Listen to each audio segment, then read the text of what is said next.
This is the Ideology podcast.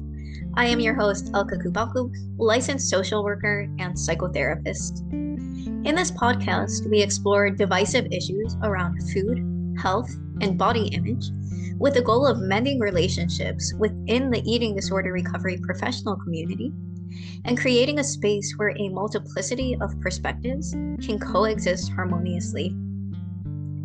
This podcast is uncensored and encompasses the political and ideological spectrum. If you believe something you hear is harmful or misinformed, please be respectful to the speaker.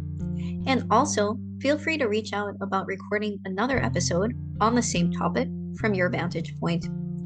My hope is that if, as professionals, we can hold each other's stories with respect and compassion, we'll be better able to do so for our clients. When we argue with other clinicians about treatment related issues, it's natural to focus almost exclusively on content, on the topic that we're arguing about. And then when it doesn't go well, we attribute it to the wrongness of the other person's position. We might accuse them of perpetuating harm, of being small minded, or out of touch with reality, or out of touch with science. I would argue that process is equally, if not more important, particularly when we're trying to bridge ideological divides. And by process, I mean how are we relating to one another? Process is also closely tied to meta emotion, which is how we see emotions and the role that they serve.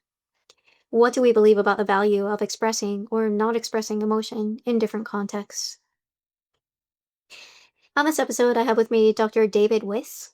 David has been on this podcast twice before. I've read and watched some of his work and have a lot of respect for it.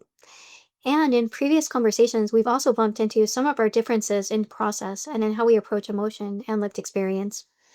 In this episode, we talk through these differences, what they brought up for each of us, and what it is to create a container that can hold differences, not only in what we believe, but in how we communicate.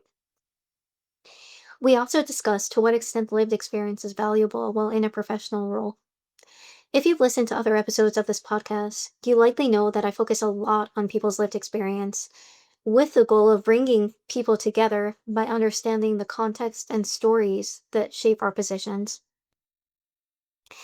At the same time, in this conversation, David helps me understand some of the pitfalls of dogmatic overemphasis on lived experience.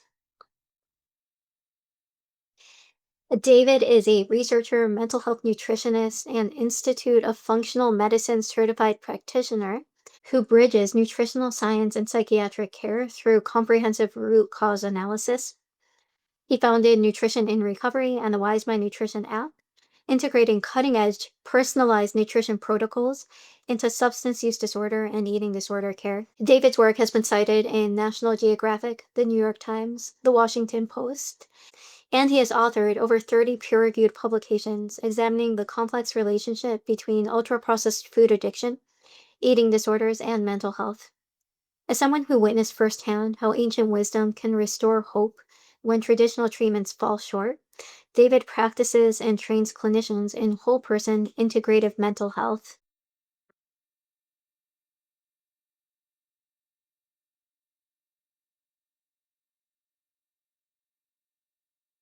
Hi, David.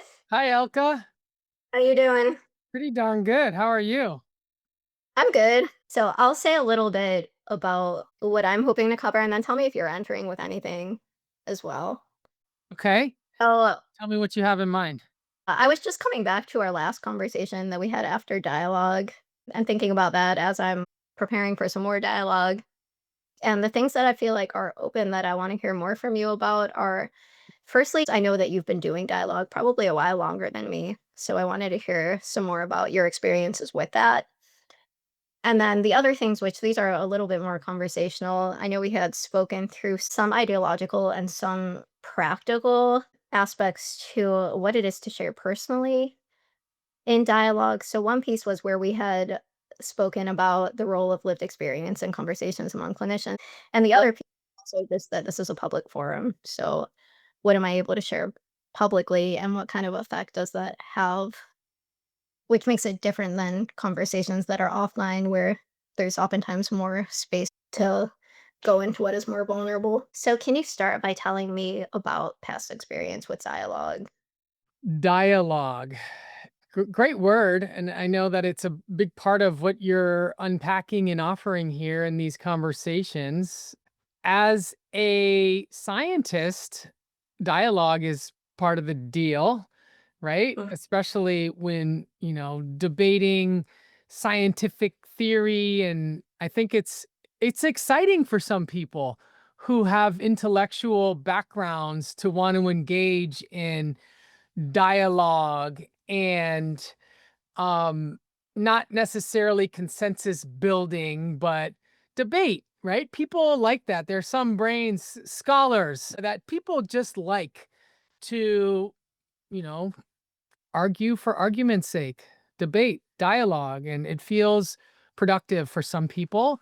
And I think for others, it can feel threatening and combative. And my experience is a mix of both. I've had a lot of dialogues where it's like, wow, this is fun. We're two smart people coming together and we're building some thought. And other times it feels like this supercharged experience where people are trying to quote unquote win. And so, yeah, there's different types of dialogue. And I think maybe the first kind is more academic and the other is more, you know, perhaps personal or cultural. Yes, it's actually really funny to hear you describe the debate piece and like the coming together of two different intellectual ideas because I feel like I'm very much enjoy that and come from a family that does. And a lot of people I know don't. So I'm just remembering I had been visiting my brother and sister-in-law, so with my husband and family, and me and my brother got into this like whole debate actually about health at every size. Interestingly, he's not in eating disorder field at all, and had been like arguing back and forth about it. And at a certain point, his wife was just like, "Are you guys enjoying this?" And we're like, "Yeah." And then she and my husband were both commiserating about what it's like to be married to one of us. But so, intellectual debate, you've done quite a bit of. Yeah. Uh, you found people who are very much in that space who enjoy that. And then what you're describing in the second piece is where those conversations start to get more emotional, Hmm. which is what we bump into a lot in the eating disorder recovery world, perhaps because so many of us, myself included, enter it through our own experience. And that's where it starts to feel like there's less space or that intellectual sparring is not doesn't feel like it's landing or it's not quite in good faith anymore. Yeah. Someone could feel attacked if there's a point of view that, invalidates someone's lived experience. It feels personal to them. And it's at that point harder to engage in a constructive dialogue or debate. Mhm. Yeah.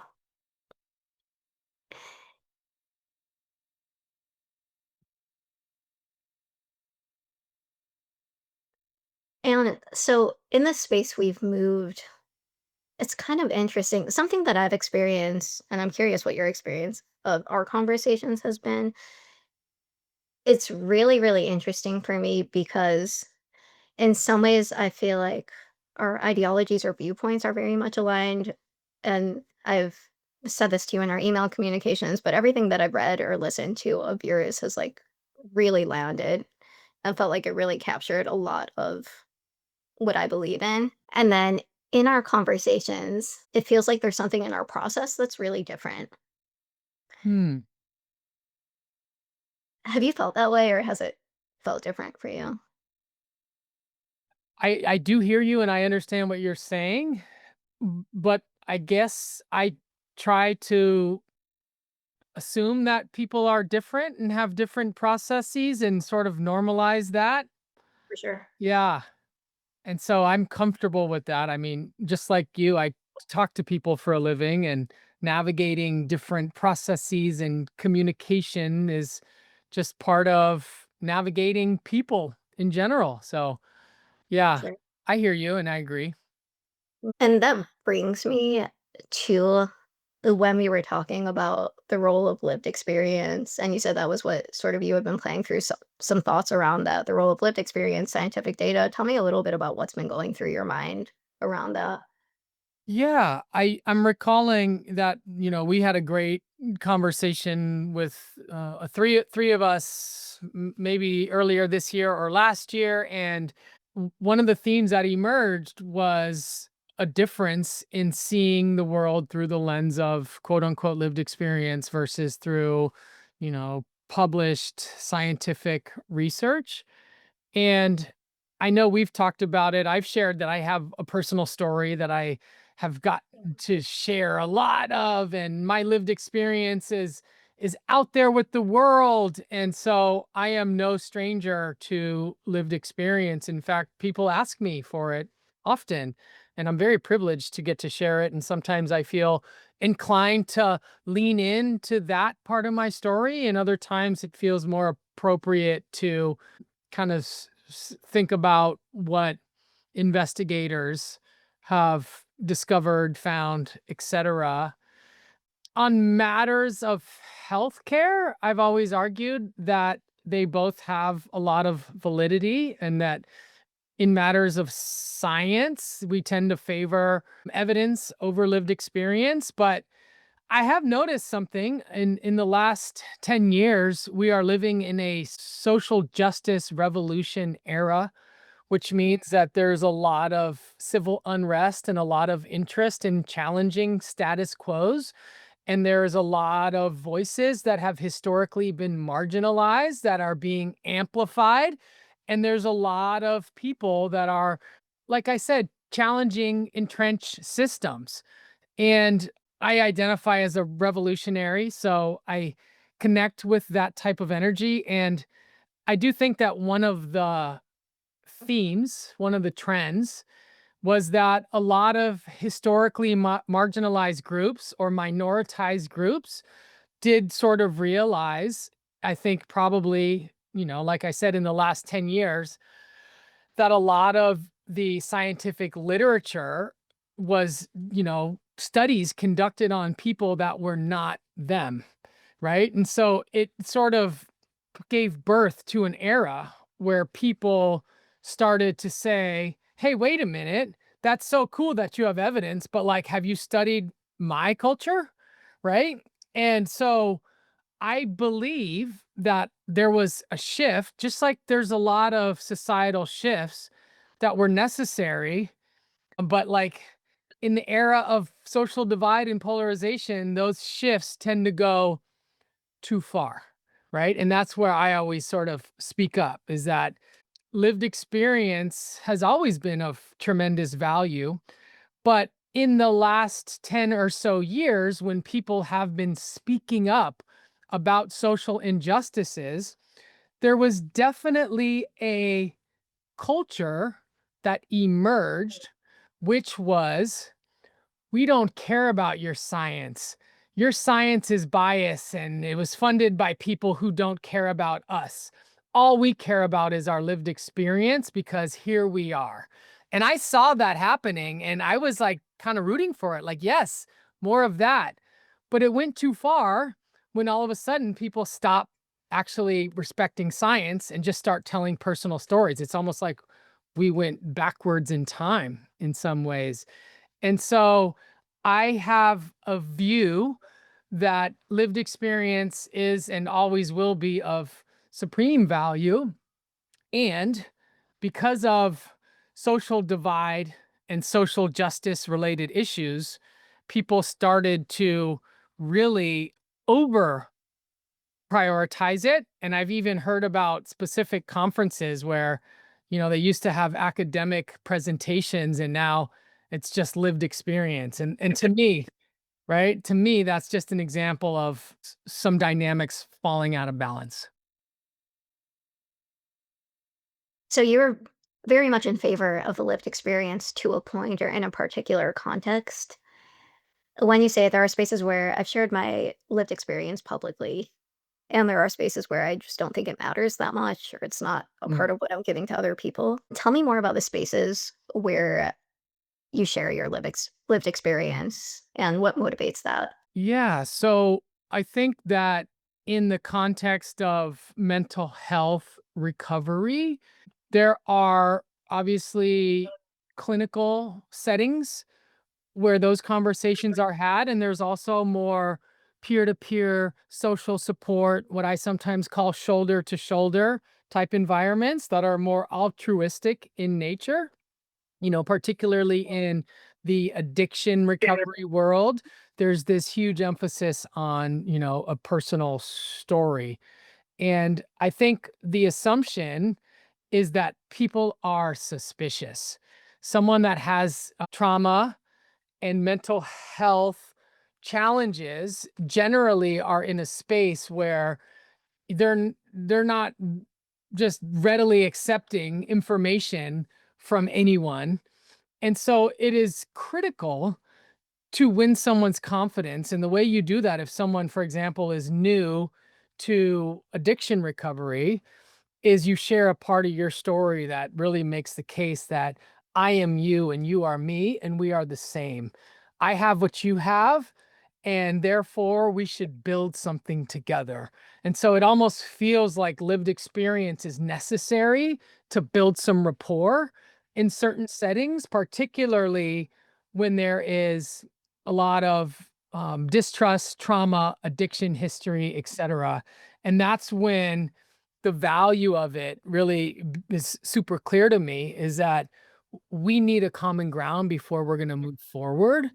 And like, someone could use storytelling to meet at that common ground. And once that's met and the rapport is built, then we can march forward together collaboratively.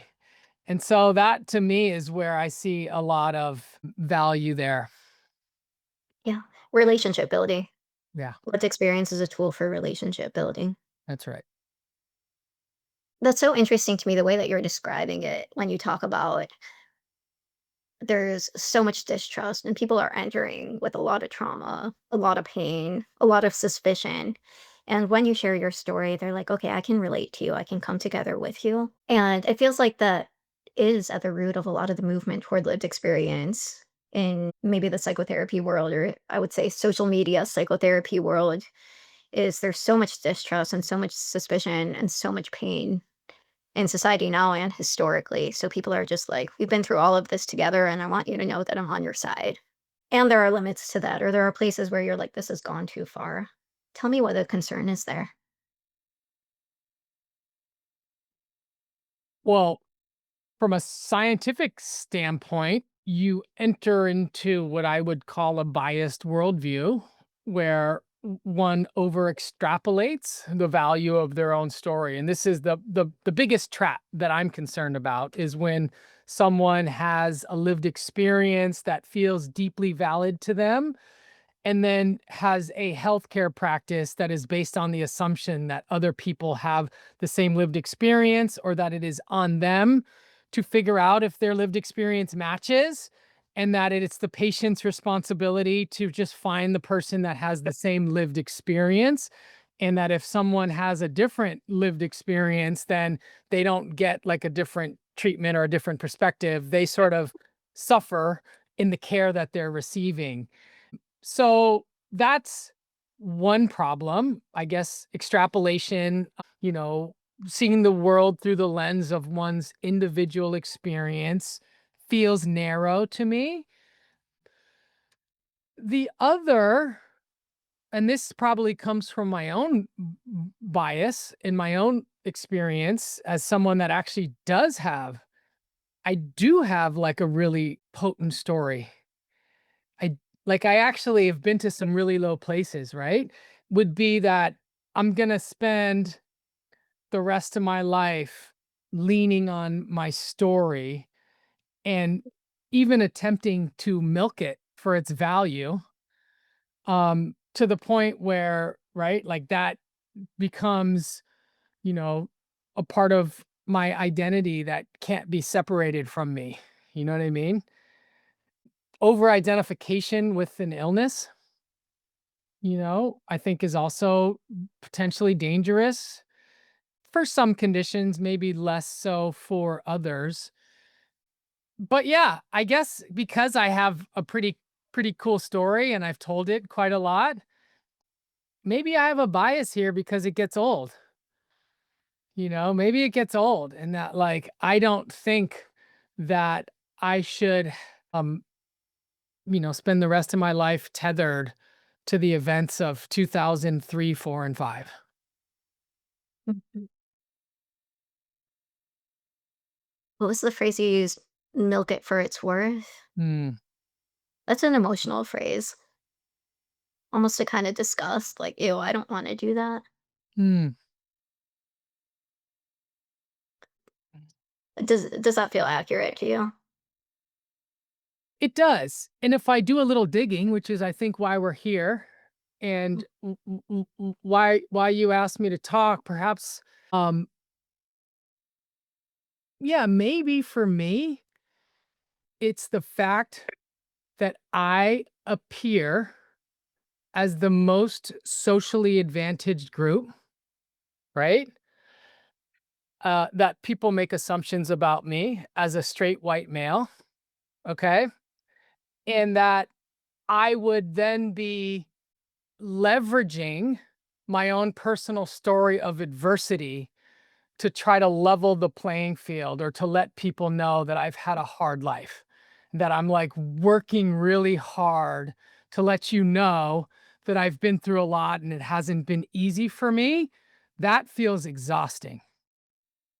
Yeah. Like I need to justify my existence by showing you how much I've suffered. And that came up quite a bit in my PhD program, which is, I studied public health at UCLA and I was in the School of Community Health Sciences. And it was a lot of social science emphasis. And again, just to give you the context, this was 2017, 18, 19, 20, and a lot of supercharge and a lot of research on, race and gender. It was like, a lot of the original development of the critical race theory, and a lot of gender researchers were like literally in my department. You know what I mean? Mhm. And I remember thinking at the beginning of my PhD program that I was going to try to let my research stand on its own 2 feet, which meant that I wasn't going to go in there doing me search, which meant that I wasn't going to go in there just leaning on my own personal story and saying, I want to do a dissertation about me, that like, here are some really good ideas. And, yeah, I think it took about 2 years before I finally cracked, and I felt like I had to tell them all my personal story. I had to let them know that I had been through the criminal justice system, right? That I've I'll just say it, I did heroin in front of my mom in my early 20s. You know what I mean? I've been to institutions, near-death experiences, I had friends die. I had a really gnarly story related to the first wave of the opioid crises in the early 2000s. A lot of my friends that I grew up with are doing 25 to life in prison, some in other states, some in California, and, like, I don't want to be that for the rest of my life. And so I tried so hard to go into the PhD program and not milk my story. You get what I'm saying? And they tortured me. They just tortured me for being a white male. I was the sole straight white male, and they basically like told me everything I did, I was saying it wrong. I'm not allowed to do it this way. And it was like the original culture that made me very standoffish to things that I truly believe in. Like I said, some of the social justice, revolutionary stuff that I believed in, I started to question because of the way that I was being treated, and I think, like I said, about 2 years in, I finally cracked and I had to tell people my story a little bit. And like it Mhm. turned out they liked me more after that, you know? They did. They were like, "Oh, okay." But the fact that I had to tell my story in order to get mutual respect has always bothered me. That I couldn't just command it based on who I am as an intellectual, that I had to prove myself as someone that didn't have it that easy in order for them to have a mutual respect or to not like basically torture me. Torture you, meaning you're white male, what gives you the right to say this? Or how can you say that in this way when you've never been through it? Is that what you mean? It's that, and again, like, I think if I were to summarize the part of I'm using the word culture a lot, but I think that's the best way to describe it in neutral terms. If I were to summarize the part of that culture that I don't like, it's basically a group of people saying, "We're interested in these issues over here, and these are the important issues. If you're also interested in the stuff that we're interested in you.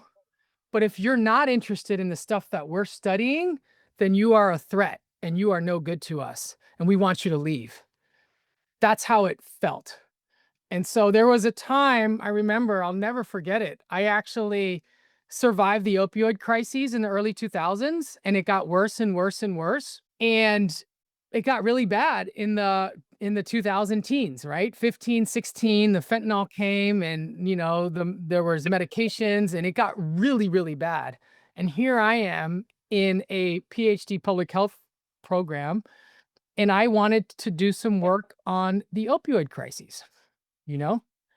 And I wrote a few papers about it, but like they weren't really studying it in my department. So it wasn't really a thing.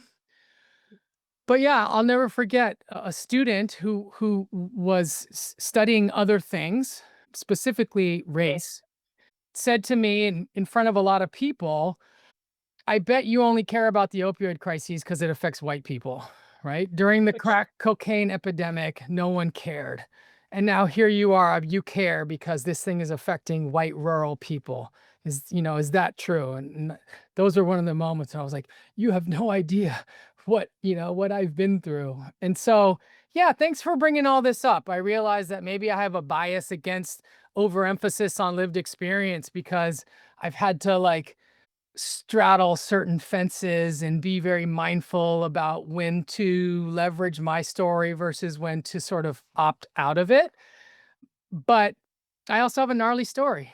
And sometimes I feel like a little bit unsure to what extent I should share.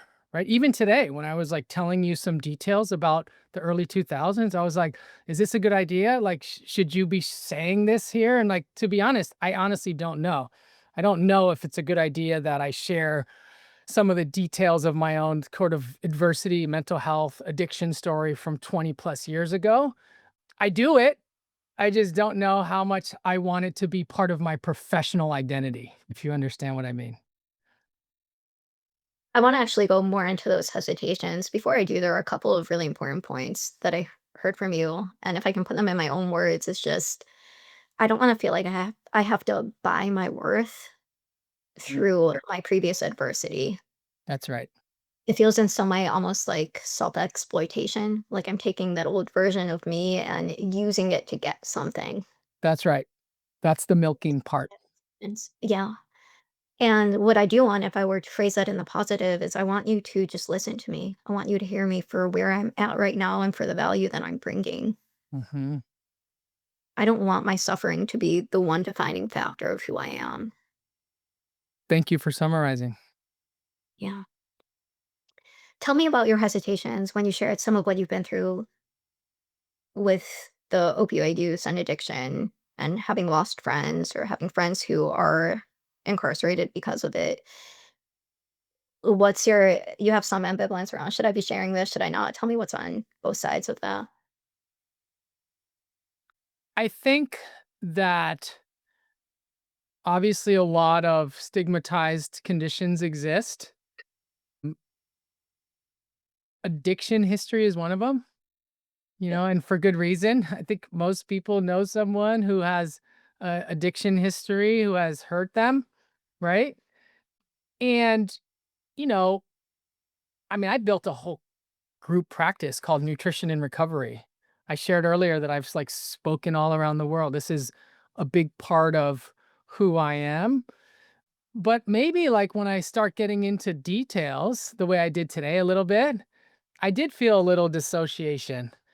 Like I'm like sharing some of the darkest stuff that I've maybe had shame about in the past.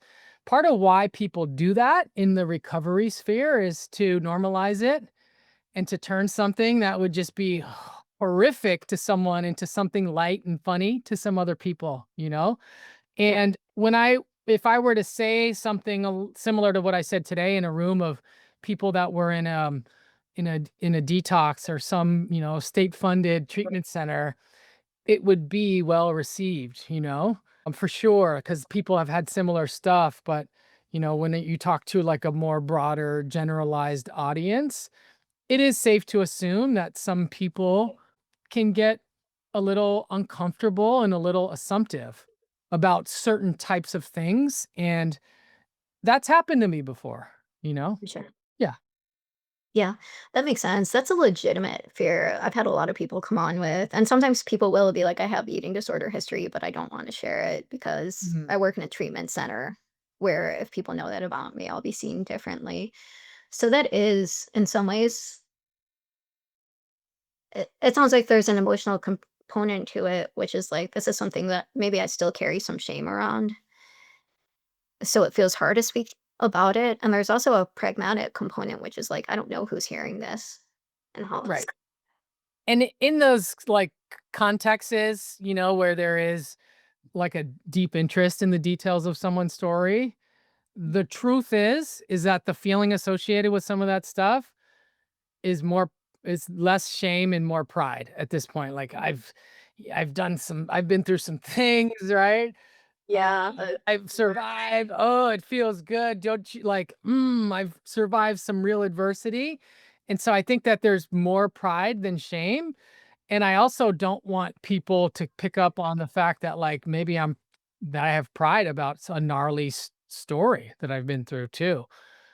But there's definitely some shame in the context of who's listening and how is this going to land on someone who, doesn't really perhaps understand exactly what I'm describing, which was like, a lot of folks that were swept up during an era and like, well-intentioned, well-raised people that turned into criminals. You know what I mean? Yeah. A lot of people don't understand. You've been misunderstood quite a bit, Mm. misread, misunderstood. So that's something you're on the lookout for and makes sense in public context. I'm thinking about another type of self disclosure, which I think is actually in a lot of ways more important to because what I'm wanting to do is essentially facilitate dialogue with people who don't usually like dialogue and doing and the way to do that is or what I mean by that is changing dialogue to a process that's also emotional and not purely intellectual. And there is the type of self disclosure, which is I care about this because this is what I've been through. And there's also the type of self disclosure, which is this is how I'm experiencing you in this moment. And this is what's coming up for me in relation to you in this moment. And that actually, to me, in some ways, feels like the more important one to be able to talk honestly about the reactions that we're having toward each other and triggering in each other. I mean, both people must do a lot of work in order to be able to navigate that successfully because I Yeah. would imagine that most people would get a mild, if not severe, fight or flight response in real time to that sort of thing, even if they have done some prep work to be okay with what's coming. I think that requires uh, a lot of a lot of wellness and a lot of healing. It's true. It's true. It requires a lot of wellness and also a process for moving through it in a way that doesn't feel like accusation or criticism. Right. But like, I feel as if you offered something to me that I would handle it well because we've built some rapport together and we've had multiple conversations, you know? It's true. Yeah. And I felt that when we had spoken after dialogue and I had checked in with you about like what would it be like to bring this to the conversation. But when you were talking about and I know we spoke about this not on recording, so I can cut it if you want, but when we were talking about what came up for you during the conversation, when I was asking you for some kind of emotional response, and you were like, "I don't know how to access that, and is there something that's flawed in me?" And in that moment when you shared that, suddenly I felt like I was seeing you, as a person, and there was something there that I could relate to. I also think that, and we've touched on this, I also think that it's unfair for someone who's more emotional than someone else, and perhaps, the other person is more slanted toward intellect or logic or different processes, whether it's biological or psychosocial or professional, to expect someone to be able to like be at that exact same vibration that someone's at, and like make someone feel bad if they're not able to be as quote unquote emotional. That's no different than me trying to make someone feel less than for not being as intelligent or logical, right? And so it goes both ways. Yeah, it's true. And would I be accurate in saying that maybe you had some, I don't know, anger, or softer version of it, but directed at me for putting you in that position?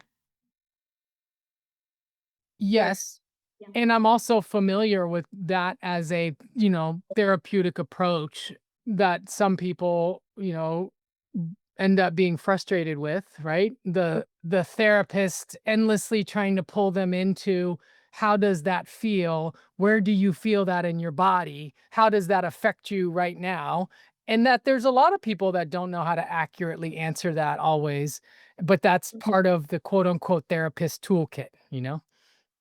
Mhm. Yeah.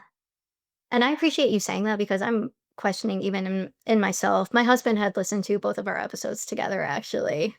And he was like, he said, firstly, he related to your voice. He was like, he said he connected to you and he's like, you pushed way too hard. He told that to me. Even in our individual interview, he felt like he's like, there was a bigger gap in the way that the two of you approached it. And instead of meeting you where you were, in some ways, I try to pull you to where Right. I was. Right. Yeah. So even what we're doing now, like this is what I mean when I say talking about process, where you and I can have a conversation about how we're relating to each other. And you can say to me, like, the way that you pushed me didn't feel good. It felt shaming. Mm. It felt like you were trying to pull me to where you are, or expecting something from me that just wasn't me, and being able to talk through that. Yeah, I'm glad we're able to reflect on it. And like I said earlier, it doesn't like deeply bother me because I'm used to talking to people that have different frameworks, different orientations, and different approaches. And I really do move through this world assuming that all people have, you know, different backgrounds and are in different phases of their development and operating at different vibrations, and it's resonating with people. I really do assume that to be, omnipresent. Yeah. You have some kind of almost forgiveness for the human process and just the tension that we bump into while trying to come together. I see heterogeneity. I just see shades of gray. And someone asked me recently, I was at an event and they said, like, what is your gift to the world? And I said, nuance, right? I like to see subtleties and try really hard not to fall into traps of binaries and, the black and white thinking patterns that are associated with society as a whole today, and really, predictable outcomes of pre-traumatic stress disorder. Yeah. Yeah. I'm thinking about like if I were to, just when I'm thinking about the rationale behind wanting to get to somewhat what's softer underneath, and perhaps part of it is meeting emotion with emotion. The other part of it is that and I see this in relationships often, when somebody is coming in a way that, let's say, feels more critical, or and you've expressed, like, you had preempted this. There's so much that, and in terms of like when you walked in and you were like, I just want you to take the lead. Like, I know I can come off harsh, but a part of what we'll do in relationships, and like you said, it's difficult to do this between two people who don't know each other. So I'm still ironing out how to make it smoother. But we can start to, when we get to some of the softer feelings that are underneath that, what maybe comes off as criticism, then it's much easier to connect to each other. So that's where I feel like the talking about process, like you and I are doing now. And by process, I just mean like, what are our reactions to each other? Like, when you say that felt shaming to me, or I felt hurt by that, I felt like you were demanding something from me I couldn't get. It feels much easier for me to relate to it because you're making a statement about yourself. Right. Yeah. I like process about process. It's funny though, because in my intellectual mind, I think about metacognition, thinking about thinking, and you're talking about feeling, right? No, Yeah. it's true. Yeah. Yeah.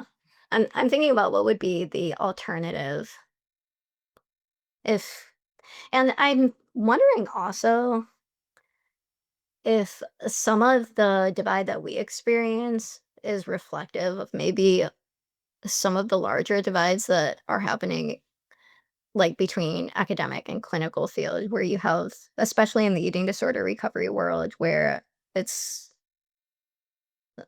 I mean, definitely female dominated, Yeah. a lot of people with lived experience. So, where you have those of us who, and I would say, like, in terms of process wise, I'm much more aligned with that, like maybe more emotion driven, even though I do get out of touch with my own emotions in my own way. But if some of what we've bumped into is that difference between people who are more oriented toward thinking through things intellectually versus feeling things in a more intuitive way, and what it Well, looks like. Yeah. yeah, the eating disorder field as a whole, in my opinion, became home to a lot more of a emotion-driven, lived experience emphasized culture, and it has attracted a lot of people who want to share their lived experience, want to be authentic and show up and be vulnerable to their peers and like merge their own recovery with the recovery work they do professionally. And it's attracted a lot of people who need to feel safe in a community. And at the same time, it's driven a lot of people away that would like to be able to engage in a scholarly debate about a research topic, for example. And what ends up happening is it's almost like purifying or cleansing the field toward a certain orientation, and it concentrates a culture that exists that starts to kind of amplify itself from its own echo chambers and really like make people that aren't that feel unwelcome and unsafe. And so a lot of people are enthusiastic about the eating disorder recovery field because it's a good home, and other people are like, I'm going to go that way and I'm going to never look back. And that can't be good for our patients. It's true. Yeah. When we shut out people from the professional field, we shut out people who are like that in our clinical work as well, people who are coming to us for help. And that's where the real work then, it feels even maybe more, it is more of a, I don't know, personality clash or orientation clash than the ideological, though that plays a role as well. But in this case where it's not like so much the disagreement about content, like, does food addiction exist? Does it not? I mean, it's an emotional question, and it can be hard to talk through. But I feel like a lot of where it gets really difficult is where it's not just about this particular issue about the food addiction, but it's about how do we approach the world, and do we how do we consider whether something is legitimate? Is it through scientific study, or is it through, or more, I don't know, intuitive or holistic sense of something? And It feels like that, like, in the nitty-gritty of the conversation is where it starts to become more difficult. To me, I see it as being largely politically driven, political divide as as the primary source, in that if there is some ideology that isn't deeply matching liberal ideology, then it's not welcome in the eating disorder field. That's something that I could just say boldly. I haven't seen Yeah. Yeah, I haven't seen, like, any evidence to the contrary, in the last few years, and that pattern, since to me, is the most obvious. And it's also the hardest one to say because I don't like to comment on political stuff. I don't, like, engage in political debate, but that to me as an observer, as someone on the sidelines, that to me is so painfully obvious, that I just have to say it. Yeah. There's a when you say politically driven, you mean by people in power who want division? And do you mean by group dynamics in terms of feeling like we have to agree with the people around us in order to be considered part of the group? Or maybe some of both of those?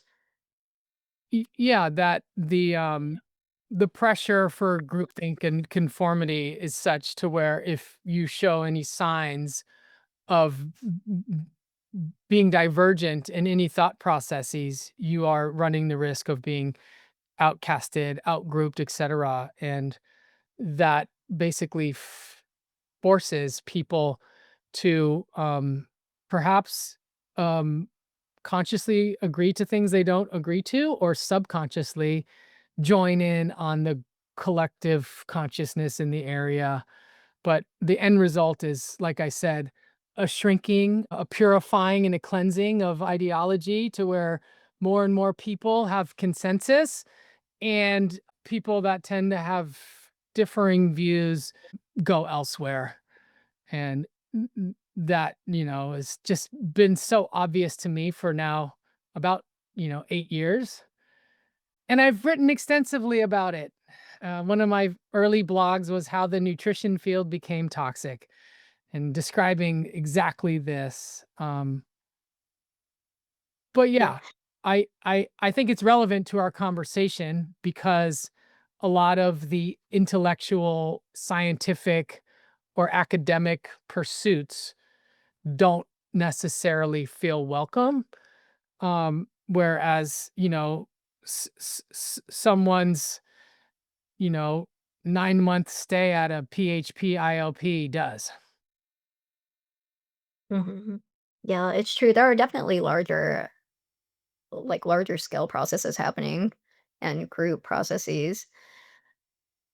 Yeah, I'm thinking about the way that the two interact because what you're describing essentially is that we change in relationship to people in a lot of ways. And at a larger scale, what that looks like is if I'm afraid of losing my community, I'll be careful what I say.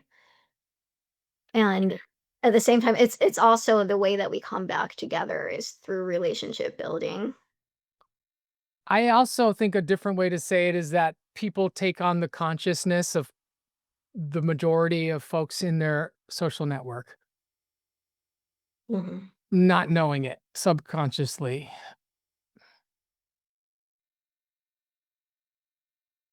What's the way through? Ooh. Um, yeah, I mean, I think that as long as people feel unsafe and feel a sense of survival based divide, that it's going to continue and persist. I really do believe, and I'll speak from my own lived experience now, is that I suffered from in group, out group dynamics, us versus them. I struggled with this binary way of thinking until I felt like I truly did the deep healing work to where I'm not moving through life with an antenna detecting threats. It was for me the necessary trauma healing for me to, like, not feel that I could easily be pulled into someone else's consciousness, or that I would join a group out of a need for um safety, that and who knows if nutrition psychedelic medicine, sunlight, nutraceuticals. Who knows how much of a role those things can play? But as a biological scientist, I would say that they're all probably quite significant. Mhm. Creating a sense of safety within the individual Yeah, and a relationship or relational sense of safety. The feeling that I have people in my life that will be here no matter what. that's right. Yeah. There's so much more there that I wanna go into, but I know you have to go. What do you wanna leave off with in terms of Putting a bow on it, offering hope for the future. What is yeah, what is making it what is sound nice. clear call to action that people need to do in order to be more constructive? Um, Mhm. God, I How just oh, let's make it a little less ambitious. How about in terms of people like you and I coming together, people who maybe have a different, both a different ideology, come from maybe a different group with different value systems and approach it in a different, um I mean, at the end of the day, the way that we've worked through some of our like differences and found our commonalities and built rapport was through several conversations and several emails, basically investing time in connecting, which is, I think, your main message and your main goal to have these types of dialogues. And here we are able to build and be friendly, et cetera. And like, it feels obvious that that's what we need more of in society. But those are tall orders because everyone is so busy, right? There's no time to talk to people anymore, but I've got 7 hours a day of screen time on my phone, these sort of traps. But yeah, even little email exchange, I can do better. Sometimes people reach out to me over email and like I'm a one line response. I'm like, I could I could spend more energy to build something with people because 'cause I'm fatigued from phones and computers, you know what I mean? Like, I could talk on Zoom, but, like, God, you want me to type out a response to a Facebook thread on my phone? And I'm like, I'm tapping out, you know? But, yeah, more energy, more investment in, collaborative discussion, dialogue certainly can be helpful, more curiosity, and to always look for our blind spots and assume that we have some thoughts that are not our own. Thanks so much, David. You got it.